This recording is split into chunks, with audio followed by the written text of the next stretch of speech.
नमस्कार दोस्तों, आपके अपने चैनल ज़िंदगी अनमोल है में सबका स्वागत है। आज हम जन्माष्टमी क्यों मनाई जाती है एक कथा के रूप में सुनते हैं। पार्ट 1। गोकुल की रात। गोकुल नगरी में चांदनी अपनी शीतल रोशनी बिखेर रही थी। नदी के किनारे से आती हल्की हल्की बयार और अमर वृक्षों की पत्तियों की सरसराहट रात को और भी मधुर बना रही थी। सभी तरफ उल्लास था क्योंकि आज गोकुल में विशेष तैयारी हो रही थी। भगवान श्री कृष्ण का जन्मोत्सव अर्थात जन्माष्टमी। छोटा सा बालक जतिन अपनी दादी के पास बैठा झूलों को सजते देख रहा था। मंदिर में रंग बिरंगी झालरें लगाई जा रही थी। माखन मिश्री के थाल सजे थे और दियों की कतारें टिमटिमा रही थी। जतिन ने उत्सुकता से पूछा, दादी, जन्माष्टमी क्यों मनाई जाती है और इसमें इतनी खुशी क्यों होती है? दादी मुस्कुराई। उनकी आंखों में एक चमक थी। बेटा, इसके पीछे एक अद्भुत कथा है जिसे सुनकर तेरा मन भी श्री कृष्ण के प्रेम से भर जाएगा। पार्ट 2। अन्याय से त्रस्त मथुरा।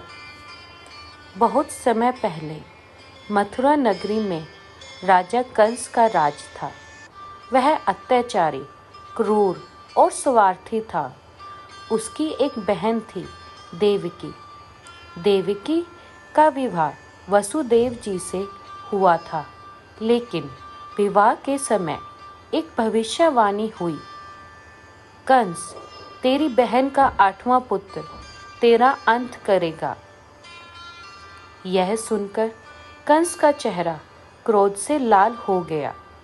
वह अपनी तलवार निकालकर देवकी को मारना चाहता था, लेकिन वसुदेव जी ने वचन दिया, तुम्हें जो भी संतान होगी मैं तुम्हें सौंप दूंगा। कंस ने उन्हें कारागार में बंद कर दिया। कारागार के भीतर देवकी और वसुदेव ने धैर्य और भगवान में आस्था नहीं छोड़ी। फिर जतिन ने हैरानी से पूछा, दादी, क्या भगवान ने तब कुछ नहीं किया? दादी बोली, बेटा, भगवान समय देखकर ही लीला करते हैं। उनका हर कदम किसी बड़े उद्देश्य के लिए होता है। पार्ट 4।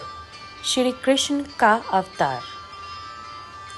8वीं बार देवकी गर्भवती हुई। उस रात मथुरा में बादल गरज रहे थे, बिजली चमक रही थी।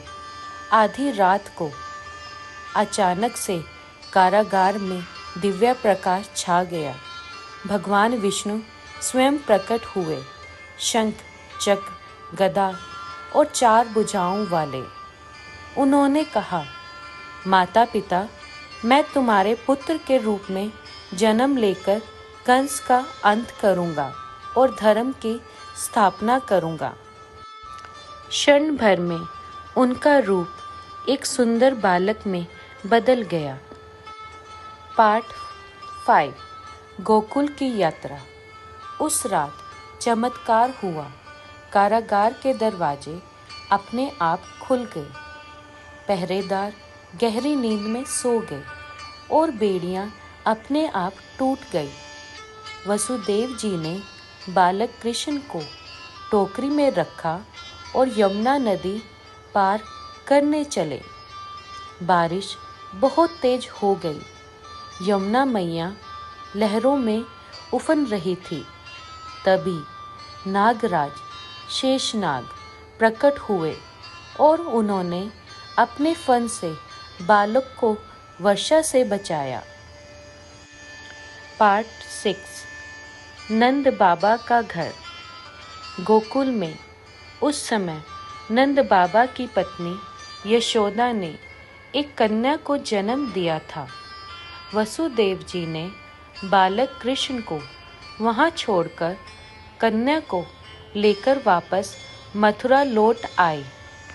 कंस ने जैसे ही उस कन्या को मारना चाहा, वह देवी योग माया में बदल गई और आकाश में जाकर बोली, अरे मूर्ख कंस, तेरा वध करने वाला तो जन्म ले चुका है। पार्ट 7 बचपन की लीलाएं।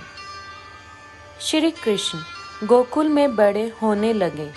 माखन चोरी, गोपियों संग रास और बांसुरी की मधुर तान और गोवर्धन पूजा, उनकी हर लीला लोगों के मन में प्रेम और भक्ति भर देती थी। उन्होंने पूतना राक्षसी, कंस के भेजे राक्षस और कालिया नाग का नाश भी किया था। अंततः वे मथुरा गए और कंस का वध करके लोगों को उसके अत्याचार से मुक्त कराया। पार्ट 8 जन्माष्टमी का महत्व। दादी ने जतिन का सिर सहलाते हुए कहा, बेटा, जन्माष्टमी केवल भगवान के जन्म की याद नहीं है, यह उस क्षण की स्मृति है जब अधर्म के ऊपर धर्म की जीत हुई थी। यह हमें सिखाती है कि चाहे अन्याय कितना भी बड़ा हो, सच्चाई और भक्ति से उसका अंत निश्चित है। जतिन की आंखें चमक उठी। दादी, अब मैं भी बांसुरी लेके झूला सजाऊंगा। मंदिर की घंटियों की आवाज, हरे कृष्णा के जयकारे और दीपों की रोशनी में वह रात सचमुच वैसी ही लग रही थी जैसे कभी गोकुल में श्री कृष्ण के जन्म पर रही होगी। जन्माष्टमी इसलिए मनाई जाती है क्योंकि यह वह दिन है जब भगवान श्री कृष्ण ने जन्म लेकर अन्याय का अंत करने, धर्म की रक्षा करने और भक्तों को प्रेम, करुणा और जीवन का सच्चा अर्थ सिखाने का कार्य आरंभ किया। जय Shri Krishna. Happy Janmashtami to all.